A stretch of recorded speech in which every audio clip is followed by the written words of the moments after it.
Tamil Nadu 108 ambulance தொழிலாளர்கள் சுமார் 1000க்கும் மேற்பட்டோர் ஏற்கனவே இருந்த C8 தொழிற்சங்கத்தின் திருப்தியின்மை காரணமாக இன்று புதியதாக தமிழ்நாடு 108 ஆம்புலன்ஸ் தொழிலாளர்கள் நலச்சங்கம் என்ற புதிய சங்கத்தை ஆரம்பித்துள்ளோம்.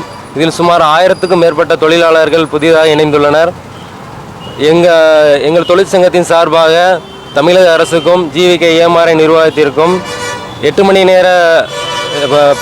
நேர பணி, முறையான ஊதிய உயர்வு, முறையான இடம் மாறுதல் கொள்கை, அகவிலைப்படி 6 மாதத்திற்கு அகவிலைப்படி வழங்குதல், முறையான தீபாவளி போனஸ் உட்பட 10 அம்ச கோரிக்கைகளை வலியுறுத்தி தமிழ்நாடு முழுவதும் மாநில அளவில் மிகப்பெரிய போராட்டங்கள் நடத்த உள்ளோம் என்பதை அரசுக்கு தெரியப்படுத்திக் கொள்கிறோம்.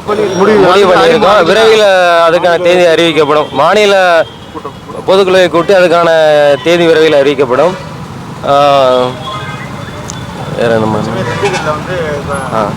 இன்று திண்டுக்கல் அளவில் மாவட்ட கூட்டம் நடைபெறுகிறது. இதில் சுமார் மாவட்ட மற்றும் மாநில நிர்வாகிகள் கூட்டம் நடைபெறுகிறது. இதில் சுமார் ஒரு 70-80 பேர் கலந்துள்ளனர்.